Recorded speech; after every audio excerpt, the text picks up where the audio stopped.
자, 여러분 반갑습니다. 이번 시간에 이제 복지 사각지대의 위기가구 발굴에 대해서 이야기를 하게 될 배지대학교 실버보건학과 임진석이라고 합니다.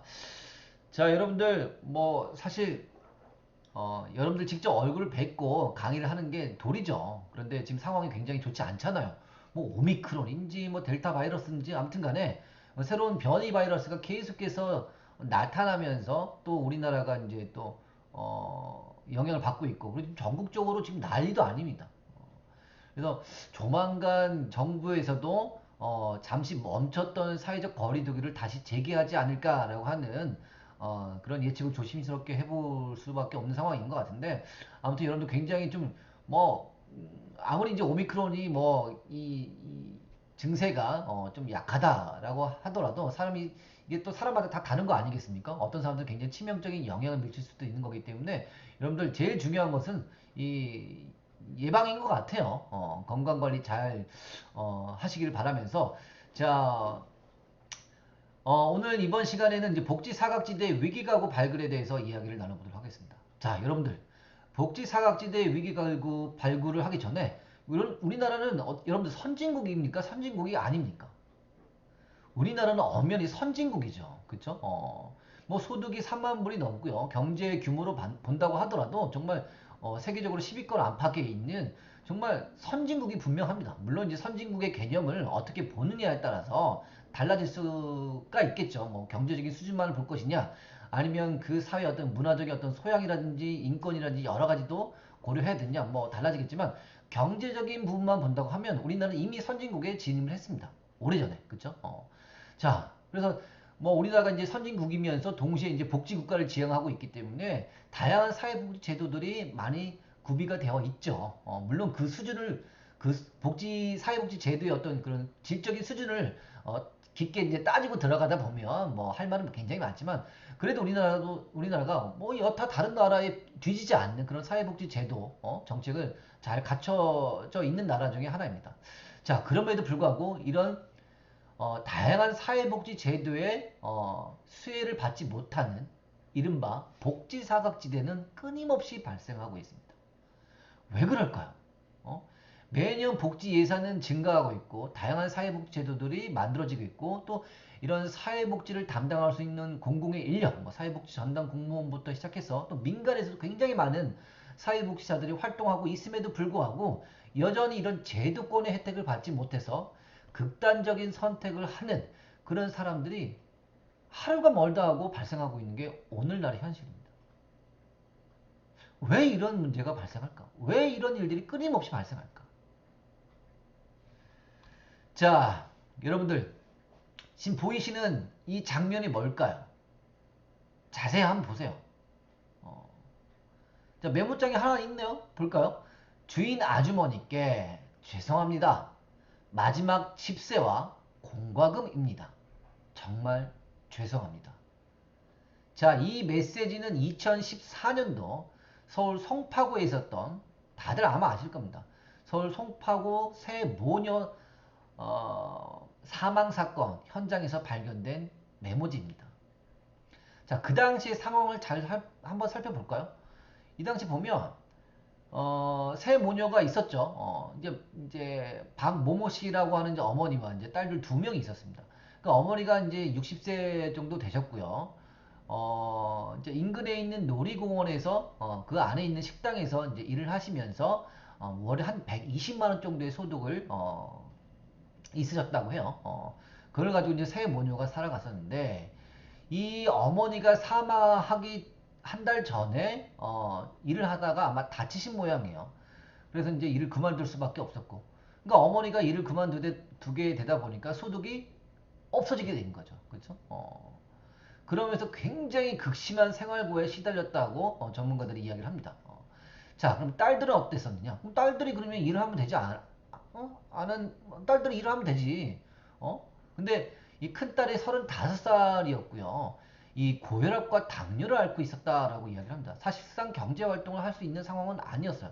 또 매달 이제 이 고혈압과 당뇨를 치료하기 위해서 병원비도 만만치 않은 상황이었고. 자, 그럼 둘째 딸은 뭐 하고 있었냐? 둘째 딸은 한 32살 정도로 알려져 있고요. 이 딸이 그림을 꽤나 잘 그렸던 모양이에요. 그래서 만화 작가 지망생이었었는데 사실 이 딸도 이제 언니의 이제 병원비 마련도 있었고 또 이제 부족한 생활비를 충당하기 위해서 카드를 많이 사용한 모양입니다. 그러면서 신용불량자가 된 상황이었고 아무튼간에 굉장히 상황이 어렸던 거예요.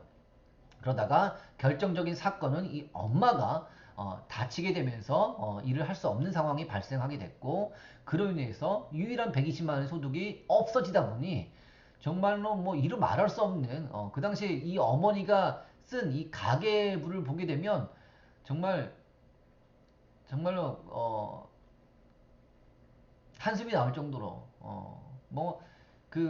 뭐였나 한번 볼까요?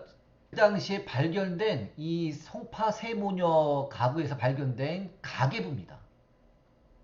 보면 어때요? 뭐 라면, 소세지, 오뎅, 식빵, 뭐 프리마, 왕뚜껑, 그쵸? 그 대개 보면 뭐 1,000원, 뭐 2,000원대의 굉장히 저렴한 품목들로 구성이 되어 있죠. 그러니까 가계부를 보면 세 사람이 이 소득을 가지고 어떻게 살아갔을지 굉장히 안타까움이 먼저 드는 그런 가계부요. 그런데 중요한 건 뭐냐면 이 송파 세무녀가 물론 이제 가난과 큰딸의 어떤 장애로 인해서 번개탄을 피워서 생을 마감했지만 이런 마지막 순간까지 또 뭐 음식물 쓰레기며 스티커, 뭐 싱크대 마개, 월세와 공과금 이런 사소한 법조항조차도 어기지 않고 밀리지 않고 납부하면서 살았다라고 이야기를 합니다. 어떻게 보면 진짜 이 세상 그 어떤 사람들보다도 굳세고 강인하게 정직하고 깨끗하게 살았던 사람들인데 이분들에게 우리나라의 어떤 사회복지제도의 손길이 미쳤다고 하면 이분들이 정말 자살까지 갈 수 있었을까? 어떻게든 이 힘듦을 이겨내고 잘 살아갈 수 있었을 텐데 하는 그런 안타까움이 제일 많이 남는 거예요, 사실. 여기 보시면 11월 4일 활명수 바카스 소화제 1,700원. 되게요, 여러분들 평소에 음식을 잘 차려 먹지 못하는 사람들이 늘 속이 안 좋아요. 그죠? 그런데 활명수나 이런 바카스가 한 병이 대략 한 700원, 800원 정도 하는데 한 박스 이상 사들 정도로 돈을 썼다는 것은 굉장히 먹는 거에 대해서 굉장히 열악했다라는 걸 우리가 알 수가 있는 거고, 그쵸? 또 12월 6일 볼까요? 싱크대 마개 2,000원. 그쵸? 야, 나는 이분이 싱크대 마개를 사면서 어떤 생각이 들었을까? 차라리 라면을 더 사고 싶다는 생각이 들지 않았을까? 그 다음에 3인 가족인데도 불구하고, 이거 보세요. 3인 가족인데도 불구하고 8,000원이에요. 그쵸? 순댓국이 보통 1인분에 8,000원이잖아요. 그죠? 3명인데. 그러니까 순댓국 하나도 제대로 사 먹을 수 없는 그런 상황이었던 거. 11월 7일 볼까요? 식빵, 잉크, 오뎅, 떡.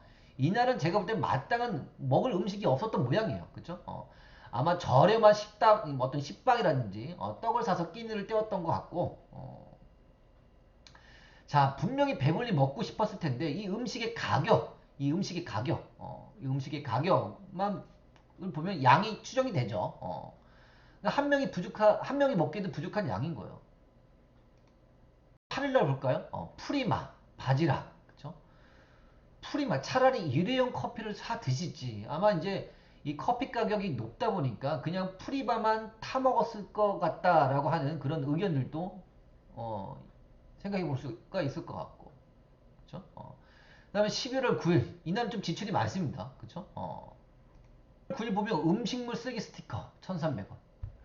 상황이 굉장히 어려우면 어떻게 보면 음식물 쓰레기를 그냥 몰래 버릴 법도 한데 이분들은 뭐 공과금도 하나 밀린 것도 없고요. 정말 법이란 법은 작은 법 하나하나까지도 잘 지키신 분들이었던 거예요. 그렇죠? 11월 21일 날 족발 19,000원. 그렇죠? 19,000원짜리면 소자예요. 소자면은 성인 한 명이 먹기가 좀 약간 부족합니다. 자, 이런 가계부를 보면서 저는 이제 사회복지를 전공하는 입장에서 굉장히 마음이 아프더라고요. 일단은 한 가구를 꾸려가고 있는 가장이면서 동시에 사회복지를 전공하고 있는 입장에서는 굉장히 마음이 안타까웠습니다. 이분들이 우리나라에서 제공되고 있는 다양한 어떤 사회복지 제도의 손길만이라도 뻗쳐서 받을 수 있었다고 하면 이분들은 아마 사망하지 않았을 것 같다 라는 생각인 거예요. 물론 이분들이 사망하게 된 뭐 여러 가지 이유가 있겠죠. 첫 번째는 우리나라는 국민기초생활보장제도라고 하는 좋은 제도가 있지 않느냐. 수급자, 옛날에 생활보호 대상자라고 하는 이런 수급자가 된다고 하면 뭐 의료급여도 받을 수 있고 생계급여도 받을 수 있고 주거급여 등등 여러 가지 급여를 받을 수 있었을 텐데 아니 그냥 동사무소에 가서 나 힘드니 조금 뭔가 도움을 주십시오 이런 말 한마디라도 했었으면 이런 상황까지 놓이지 않았을 텐데 저는 그 생각이 드는 거예요. 근데 제가 볼 때는 그래요. 이분들이 뭔가 다른 사람들에게 뭔가 아쉬운 소리를 한다거나 이런 분들이 성격이 아니었던 것 같아요. 그리고 만약에 이분들이 수급자를 동사무소에 가서 나 국민기초 그걸 알았다고 하더라도 국민기초 생활보장제도에 대해서 알았다고 하더라도 수급자가 되기에는 아마 어려웠을 겁니다. 그게 우리나라 사회복지제도의 맹점이죠. 자, 일단은 이분이 소득이 있었어요. 소득이 있었죠. 그러니까 여러분 국민기초생활보장제도의 수급자가 되는 것은 우리나라에 상당히 어렵습니다. 굉장히 까다로워요. 주는 혜택 자체가 굉장히 파격적이다 보니까 부정수급을 막기 위해서 이 수급자를 선정하는 기준이 굉장히 까다롭습니다. 일단 첫 번째가 자산조사를 거쳐야 되고요. 두 번째가 부양의무자 기준을 충족해야 돼요. 무슨 말이냐면 이분의 소득이 있기 때문에 소득이 있었기 때문에 일단 수급자 자격이 되게 어려워. 그쵸? 두 번째로는 부양의무자 기준이 있어요. 부양의무자 기준. 이분들 같은 경우는 서로가 부양의무자야. 어머니와 딸이 서로가 부양의무자야. 그러니까 어머니가 소득이 없다고 하더라도 부양의무자, 즉 경제활동을 할 수 있는 딸들이 두 명이나 있기 때문에 어떻게 보면 이분들이 신청을 했다고 하더라도 수급자가 될 수 없었을 거라고 하는 그런 전문가들의 의견도 있습니다. 그렇죠? 그러니까 이런 분들이 더 이상 나락으로 떨어지지 않게끔 하기 위해서 만들어진 최종 안전장치가 이 국민기초생활보장제도인데 이 국민기초생활보장제도에 수급자가 되는 이 자격 자체가 굉장히 엄격하다 보니 사실 이분들이 적절한 어떤 도움을 받지 못해서 못할 수밖에 없었을 것이다 라고 얘기를 하고 있는 거죠. 사례를 한번 보도록 하겠습니다. 자, 탈북민 모자 사망 사건. 이것도 굉장히 마음이 안타까운 정말 그러니까 애를 키우는 입장에서 이런 것들 보면 정말 가슴이 미어집니다. 탈북민 어머니와 6살 배기 아들이 숨진 지 수개월 만에 뒤늦게 발견됐습니다. 경찰은 이들이 굶주려 사망했을 것으로 보고 있습니다. 자살과 타살의 흔적이 발견되지 않았다는 겁니다. 수입이 거의 없었고 외부와의 교류도 끊긴 채 살아온 것으로 보입니다. 박영민 기자의 보도입니다. 서울 관악구의 한 임대 아파트입니다.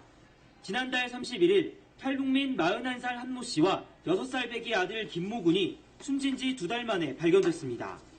보니까 마네킹 같은 게 쓰러져 있고요. 아내는 담에 있고 여자는 거기서 죽어 있는 거죠. 아파트 관리인의 신고를 받고 출동한 경찰은 집안에 숨져있던 2사람을 발견했습니다. 당시 집 안에는 고춧가루 말고는 음식물이 하나도 없었던 것으로 고춧가루 말고는 알려졌습니다. 음식물이 없었대요. 경찰은 이들에게 자살이나 타살의 흔적이 발견되지 않았고 아사일 가능성이 높다고 전했습니다. 숨진 한 씨는 올해 초 생계를 책임지던 남편과 이혼하면서 일정한 직업과 소득이 없었습니다. 한 씨의 정기적인 수입은 매달 10만 원씩 지급되는 양육수당과 아동수당이 전부였습니다. 여기에다 아들 김군이 6살이 되면서 3월부터는 아동수당도 끊겼습니다. 휴대전화도 없이 외부와의 교류를 끊고 살면서 신변보호 담당관의 휴대전화도 연락도 없는 게 말이 거절했습니다. 됩니까? 오늘날 시대에. 원래가 그 사람이 본래가 없었어요. 맨날 그 모자가 기술와서 애기를 데리고 다니니까. 한 씨는 탈북한 지 10년을 넘어 정착지원 대상자가 아니었고 최근까지도 기초생활수급자 등 사회적 지원이 필요한 대상자도 아닌 사각지대에 놓여 있었습니다.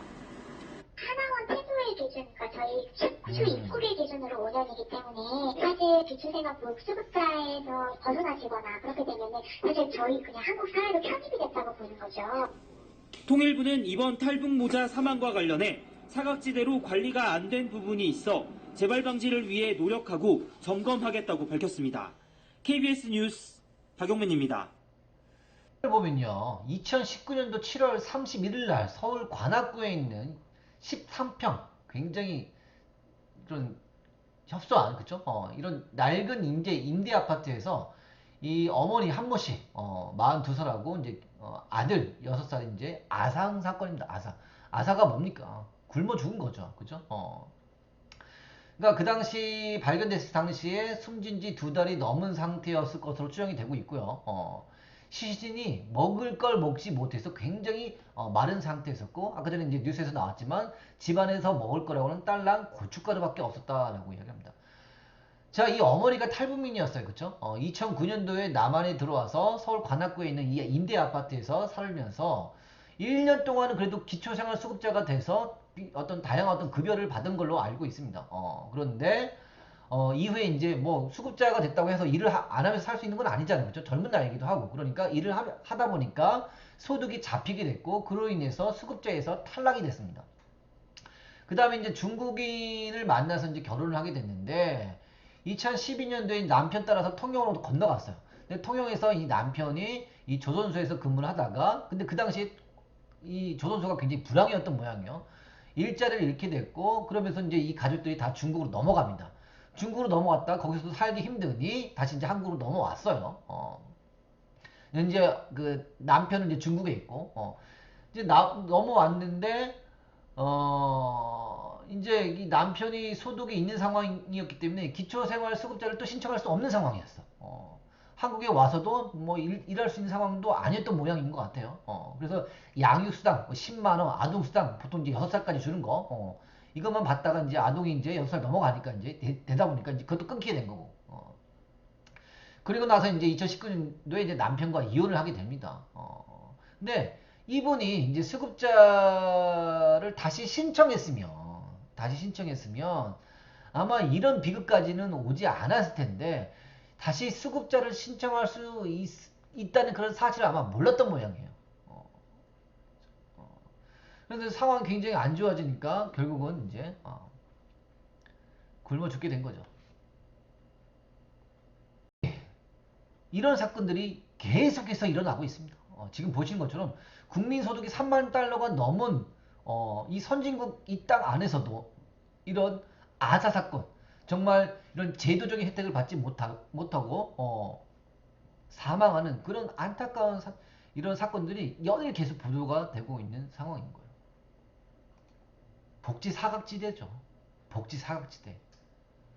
복지 사각지대가 뭡니까? 도움이 필요하나 주민들의 눈에 잘 띄지 않아 도움을 받지 못하거나, 나라의 행정력이 미치지 못해서 도움을 받지 못하거나, 복지 프로그램의 엄격한 기준과 자원의 한정 등으로 복지 서비스를 받지 못하는 소외계층. 그죠?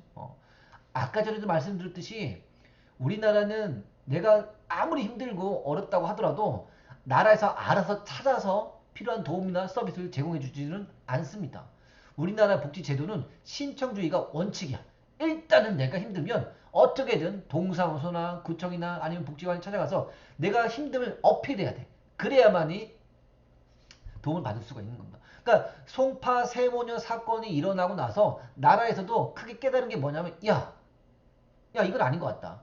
이분들이 먼저 도움의 손길을 요청하기 전에 우리가 알아서 이런 사람들을 찾아내자. 그래서 단전이라든지 단수라든지 각종 공과금 이런 것들을 체납한 그런 사람들은 어떻게 보면 굉장히 위기에 처한 상황에 놓여있는 가구라고 일단은 가정하고, 그런 것들을 전산들이 잘 잡혀있잖아요. 데이터 같은 것들이. 이런 것들을 찾아서 미리미리 이런 사람들을 발굴해내서 우리가 도움을 먼저 주자라고 그래서 했던 거죠. 그런데 이것도 잘 안 되는 게 뭐냐면, 아까 전에 그 이 모자 이 아사 사건도 그래요.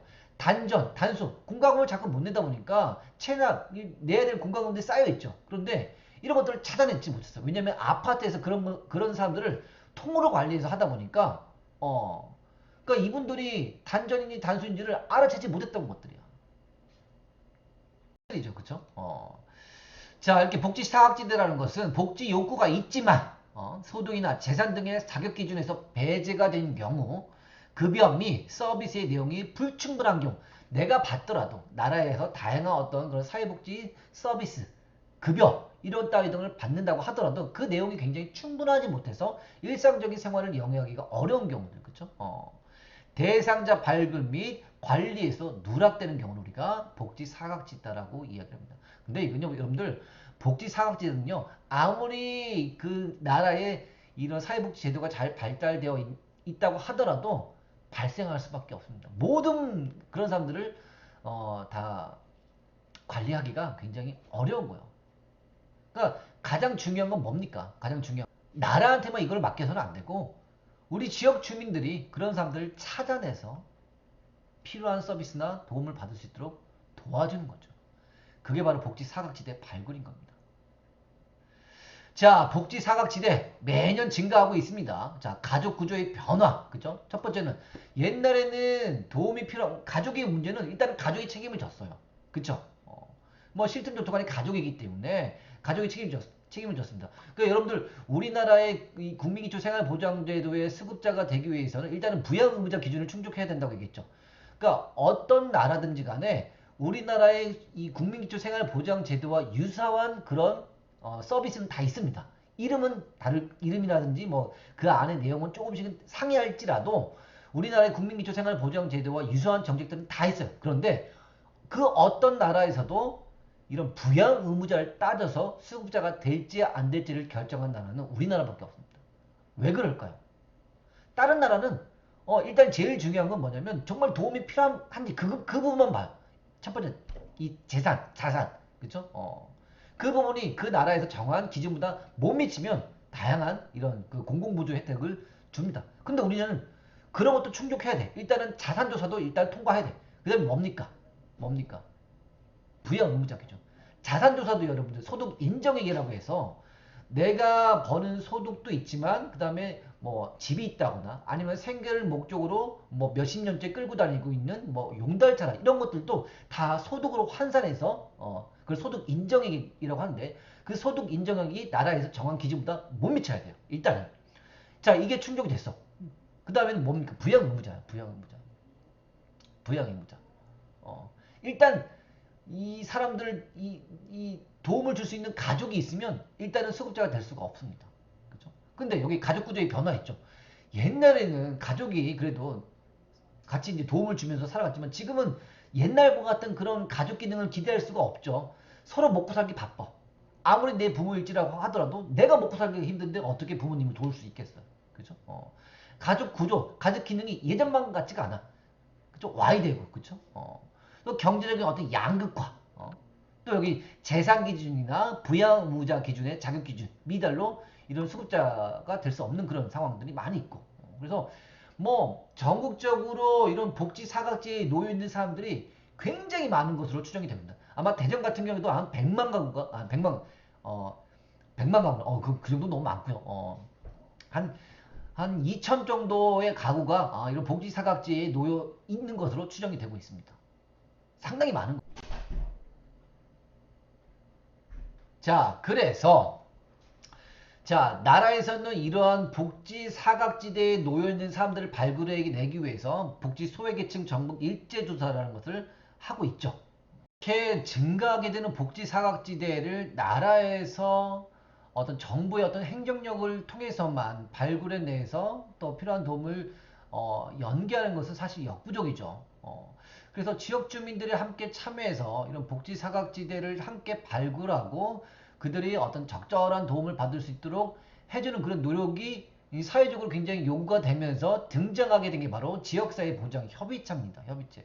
예전엔 지역사회복지협의체라고 되어 있었는데 지금 이제 사회복지의 흐름 자체가 과거에는 어떤 취약계층의 기본적인 욕구를 충족시켜 주는 데에 사회복지가 방점이 찍혀 있었다고 하면 이제는 어떤 일반 주민들의 어떤 일상적인 욕구를 충족시켜 주는데 것으로 이제 사회복지의 흐름이 변화하고 있거든요. 이제 사회복지 서비스, 사회 서비스로 그러면서 이름도 이제 지역사회복지협의체가 아닌 지역사회보장협의체라고 이제 바뀌게 된 거고요.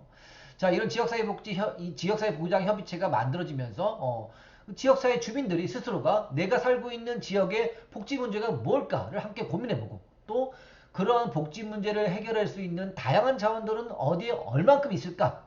이런 것들도 함께 고민하고 찾아내고, 그쵸? 또 우리 지역의 복지 문제를 해결하기 위해서는 우리가 어떤 노력을 해야 될까? 이런 등등을 함께 모색해 보기 위해서 등장하게 된 게 바로 지역사회보장협의체입니다. 그래서 이 사회보장, 사회복지를 알아서 하는 구조였다고 하면 이제는 지방, 지역 중심으로 그 지역의 주민들이 주도적으로 그 지역사회 복지 문제를 함께 해결해 보고자 하는 그런 이제 분위기로 바꿔가고 있는 거예요. 그래서 지역사회보장협의체가 생겨난 겁니다. 협의체가 여러분들 다 제가 알기로는 지금 이 수업을 듣고 있는 이 강의를 듣고 있는 여러분들이 다 지역사회보장협의체에서 활동하고 있는 그죠? 동지역사회복지협의체에서 활동하고 있는 주민들로 제가 알고 있습니다. 그래서 이 지역사회복지협의체가 크게 이제 구를 중심으로 한다고 하면 대표협의체, 실무협의체, 실무분과로 구성이 될 수 있지만 여러분들이 활동하고 있는 동지역사회복지협의체의 가장 큰 기능 중에 하나가 바로 역할 중에 하나가 바로 복지사각지대 발굴입니다. 복지사각지대 발굴, 그죠? 그리고 지역 안에 있는 그죠? 동이라고 하는 작은 어떤 지역을 중심으로 우리 지역 안에서 우리가 가용할 수 있는 이런 다양한 자원들, 병원, 그 다음에 어떤 시장, 뭐 등등 이런 자원들이 어디에 있고 그런 자원들을 끌어오고 또 도움이 필요한 사람들에게 연계시켜주는 그런 역할이 지금 이 수업을 듣고 있는 여러분들의 가장 큰 역할 중에 하나인 겁니다. 그죠? 근데 제가 그 중에서 제일 강조드리고 싶은 것은 여러분들 우리 지역 주민, 우리 지역 안에 있는 도움이 필요한 사람들 찾아내서 그 사람들이 정말 극단적인 선택을 하지 않도록 우리 지역 안에서 함께 잘 살아갈 수 있도록 찾아내는 거. 그리고 그분들이 적절한 도움을 받을 수 있도록 도와주는 거. 연계해주는 거. 이게 가장 중요한 역할이라고 저는 생각을 합니다. 자, 지역사회보장협의체 위원으로 활동하고 있는 우리 지역 주민들이 어떤 식으로 복지 사각지대를 발굴해낼 수 있을까를 성동구의 사례를 통해서 한번 살펴보도록 하겠습니다. 자, 한번 볼게요, 여러분들. 여러분은 옆집에 누가 살고 있는지 아시나요? 혹은 동네에 친하게 지내고 있는 이웃이 있나요? 사람은 많아지지만 정작 아는 사람은 줄어들고 있는 시대. 우리도 모르는 사이 매일 가난과 외롭게 싸우는 이웃들이 있었습니다. 그들이 있는 곳을 우리는 복지 사각지대라고 부릅니다.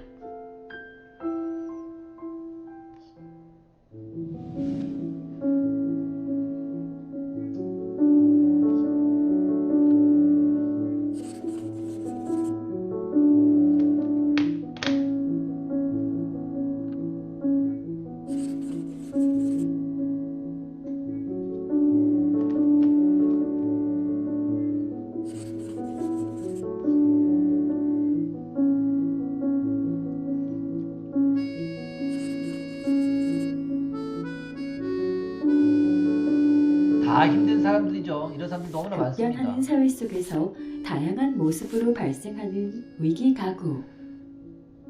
느슨한 복지 네트워크를 촘촘히 연결시키기 위해서는 마을 전체의 적극적인 노력이 필요합니다.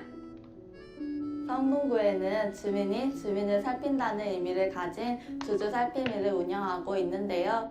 현실적으로 동주민센터에서 일하는 복지 담당자가 한 동의 주민 모두를 알기는 어려워 그렇죠. 일상생활 속에서 이웃 주민의 어려움을 살필 수 있는 주주살피미의 도움이 많이 필요합니다. 주주살피미. 성동구에서는 2,400여 명의 주주살피미 분들이 본인의 일을 하면서 어려운 이웃을 발견하면 동주민센터나 구청으로 신고를 해주십니다.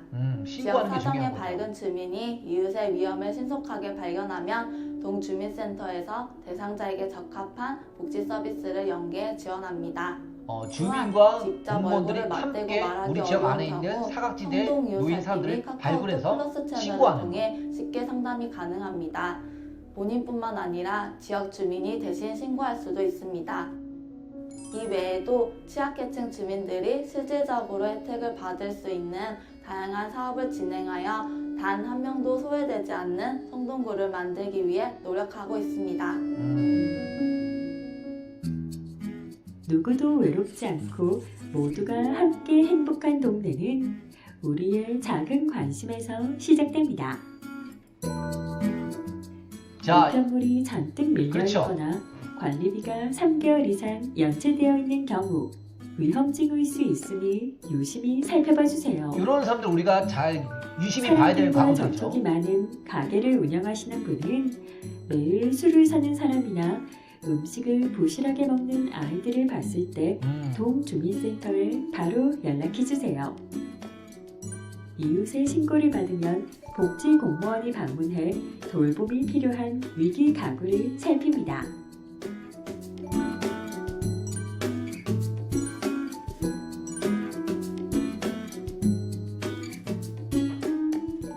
우리 동네에서 활동하는 봉사 동아리에 참여해 도움을 주는 방법도 있습니다. 봉사 동아리를 만들어서 함께 사업지대를 나누고 발굴하면서 소통하며 우리 동네는 보다 더 따뜻해질 것입니다. 옛날에는 이웃집에 수도가 몇 개 있는 것 같지 않을 정도로 서로 친했다고 하죠. 각박해진 세상으로 높아진 벽.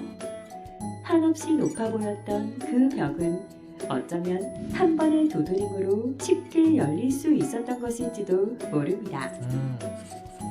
오늘 한번 이웃의 문을 두드려보는 건 어떨까요?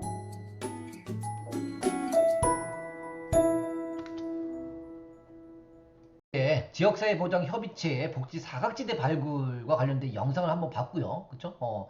보니까 지역 주민들과 그다음에 공무원들이 함께 우리 동네에서 어떤 복지적인 어려움, 위기에 처한 그런 사람들을 함께 발굴하는 어떤 그런 노력들도 하고 있었고, 또 이제 카카오 요즘에 이제 이런 스마트폰을 통해서 단톡방을 만들어 놓고 이제 이런저런 사람들이 이제 이 생활하면서 거기서 이제 어떤 복지 사각지대를 서로 이제 공유하는 그런 이제 단톡방을 활용하는 경우도 있었고, 자, 그 다음에 부천시의 하나 사례를 한번 보도록 할게요. 이거 굉장히 좋더라고요. 부천시의 사례를 보면서 우리가 할 수 있는 것들이 분명히 있을 것 같다는 생각이 들었습니다. 그렇다면 복지 사각지대는 어떻게 발굴하는 걸까요? 복지 사각지대 발굴 방법으로는 캠페인 활동이 있습니다. 캠페인 활동. 캠페인 활동은 게릴라 홍보, 홍보지 전달 또는 현수막을 제작하여 주민들의 복지 사각지대 발굴, 협조를 구하는 등 다양한 방법들을 활용할 수 있습니다. 캠페인 활동 시 홍보지를 함께 전달하여 동지역사회 보장협의체를 알리고 복지 사각지대 발굴에 대한 메시지도 전달하고 일석이조겠죠. 자, 이런 것들은 지역사회보장협의체가 단독적으로 하긴 좀 어려울 것 같고요. 어떤 복지관이라든지 이동동인 복지관이라든지 그렇죠? 아니면 이제 우리 그 동에 있는 어떤 그런 행정복지센터와 함께 연계해서 이런 현수막이라든지 전단지 등을 함께 만들어서 배포하고 게시하는 것도 좋은 방법이 될 것 같다는 생각이 들어요. 다른 하나는 지역 주민의 제보로 인한 복지 사각지대 발굴입니다. 이게 가장 중요한 어려운 거고. 주민의 사정은 근처 주민들이 가장 잘 아는 법이죠. 그렇죠. 가장 어렵지 않게 복지 사각지대에 처한 이웃을 발굴할 수 있는 방법이기도 합니다. 마지막으로 복지 사각지대 발굴에 가장 중요한 한 가지가 있는데요. 그것은 바로 이웃 주민들을 향한 지속적인 관심입니다. 그럼요. 위원님들의 쉬운 이해를 돕기 위해 한 가지 복지 사각지대 가구 발굴 사례를 들려드릴게요. 행복동 지역사회 보장협의체 위원으로 활동 중인 홍길동 씨는 직접 운영 중인 가게 일에 바쁜 나날이지만 시간이 날 때마다 생활에 어려움이 있거나 도움이 필요한 가구들이 없는지 꼼꼼히 물어보고 조사합니다. 행복동네에 도움을 필요로 하는 복지 사각지대 가구를 발굴하기 위해서입니다. 그러던 어느 날 길동 씨는 행복 임대 아파트를 돌던 중 각종 청구서와 봉투가 가득 찬 우편함을 목격하였습니다. 처음에는 대수롭지 않게 여겼지만 행복 임대 아파트를 돌 때마다 그 우편함은 점점 더 많은 청구서들로 가득 쌓이는 듯 했습니다. 길동 씨는 해당 가구의 안부를 살피기 위해 그 집으로 찾아가 보기로 하였습니다. 초인종을 누르자 현관문이 열렸고 집주인인 철수 씨와 마주하게 되었습니다. 안녕하세요. 저는 행복동 지역사회보장협의체 위원 홍길동이라고 합니다. 저희 부천시 동지역사회보장협의체에서는 복지 사각지대에 놓인 어려운 이웃분들을 찾고 도움을 드리는 일을 하고 있습니다. 괜찮으시다면 혹시 잠깐 이야기를 나눌 수 있을까요? 길동 씨의 말에 철수 씨는 잠시 고민하는 듯 했지만 이내 고개를 끄덕였습니다. 잠시 후 길동 씨는 철수 씨가 처한 어려운 상황에 대해 자세히 들을 수 있었습니다. 철수 씨는 오래전 다친 다리를 제때 치료하지 못해 거동이 불편한 상태였습니다. 성취하는 몸으로 인해 직장을 구하기가 어려워 가끔 파지를 줍는 일로 하루하루 힘겹게 살아가고 있다고 하였습니다. 날로 어려운 생활에 우울증 약도 복용 중이라고 하였습니다. 철수 씨는 사는 게 막막하고 어디에 도움을 요청해야 하는지도 몰라 답답했다며 울먹였습니다. 그렇죠. 대화를 마치고 나온 길동 씨는 철수 씨를 도울 수 있는 방법을 그러니까 찾고자 행복동 어떤 식으로 도움을 행정복지센터로 받을 수 찾아갔습니다. 있을지 모르는 분들이 우리 지역 주민들이 그런 길동 분들이 씨는 굉장히 많이 있어요. 행복동 복지 담당 공무원에게 철수 씨의 사정에 대해 자세하게 설명하였고 철수 씨를 도울 수 있는 방법이 어떤 것들이 있는지 함께 고민해 보기로 하였습니다. 다음 날 행복동 담당 공무원과 홍길동 씨는 철수 씨의 집에 다시 찾아갔습니다. 그리고 그가 처한 상황을 체크하고 연계해야 할 자원들이 어떤 것들이 있을지 다시 알아보았습니다. 지역사회 자원들을 먼저 연계시켜주는 거죠. 마땅한 일자리가 없어 생활이 어려운 철수 씨에게 긴급복지 및 부천 일자리센터 상담 서비스를 연계해 주기로 하였습니다. 그리고 관내 심리상담센터와 연계하여 우울증으로 힘들어하는 철수 씨가 주기적으로 상담 치료를 받을 수 있도록 도와주기로 하였습니다. 오래 아팠던 다리 또한 관내 병원과 연계해 꾸준한 치료를 받을 수 있도록 지원해 주기로 하였습니다. 생각지도 못한 많은 도움에 철수 씨는 행복동 지역사회보장협의체 위원들과 담당 공무원에게 감사한 마음을 어떻게 갚아야 할지 모르겠다며 눈시울을 붉혔습니다. 이처럼 부천시 동지역사회보장협의체에서는 복지 사각지대 발굴 및 지원을 위해 오늘도 힘쓰고 있습니다. 주위를 한번 둘러보세요. 생각보다 가까운 곳에 도움의 손길을 필요로 하는 이웃들이 있습니다. 또한 도움이 필요한 당사자, 이웃 주민이 있다면 보건복지센터 129, 부천시 콜센터 032-320-3000 또는 각동 행정복지센터로 연락하는 것도 좋은 방법입니다. 여러분의 작은 관심이 부천시 복지사각지대 발굴에 큰 힘이 됩니다. 부천시 동지역사회보장협의체에서는 앞으로도 위원님들의 따뜻한 활동을 응원하겠습니다. 비록 우리 지역은 아니지만 이 지역사회보장협의체를 활용해서 지역 안에 있는 어떤 복지사각지대를 잘 발굴해내는 어떤 모범적인 사례들을 봤습니다. 그러니까 여러분들 보시면서 느낀 점이 뭡니까? 뭐 여러분들이 그런 복지사각지대들을 발굴한 다음에 그들에게 어떤 다양한 어떤 뭐 도움의 손길이나 이런 것도 굉장히 좋지만 가장 중요한 역할은 그런 사람들을 발굴해내서 그냥 행정복지센터라든지 복지관에 연락을 해주는 거. 이게 가장 큰 역할. 그쵸? 그래서 여기 나왔지만 제일 중요한 그 마음가짐이 뭡니까? 지역 주민들에 대한 어떤 그런 관심. 이게 굉장히 중요한 거라는 걸 우리가 알 수가 있는 거죠. 그죠? 여러분들이 복지사각지대를 발굴하는 거에 대해서 큰 어떤 부담감이라든지 내가 정말 발굴하는 걸로 그냥 뭔가 내가 도움을 줘야 되지 않을까? 그런 것도 참 좋아요. 하지만 그런 거에 대한 부담을 좀 느끼지 않고 그냥 그런 분들이 있으면 찾아서 동사무소나 이런 유동노인복지관이나 이런 데 연락만이라도 해주시는 거. 그러면 이제 행정복지센터라든지 복지관에서 다양한 어떤 그런 민간 사회복지기관들에서 알아서 그 다음부터는 필요한 도움을 줄 수가 있는 겁니다. 그런 사람들을 찾아내는 것이 여러분들의 가장 큰 역할이 아닐까 저는 생각을 한번 해봅니다. 실제로 이제 우리 대전 이제 중구죠. 중구 문화일동에서 이제 하고 있는 복지 사각지대 발굴을 위한 안전문자 전송이라고 하는 하나의 일종의 어떤 프로그램입니다. 이건 뭐냐면 뭐 지역 주민들에게 다 일괄적으로 문자 서비스 보내서 도움이 필요하십니까? 어떤 위기를 갖고 있으세요? 신청하세요. 이런 게 아니에요. 그 지역에 대해서 잘 알고 있는 이런 지역사회보장협의체 위원분들이나 아니면 각종 자생단체들, 그쵸?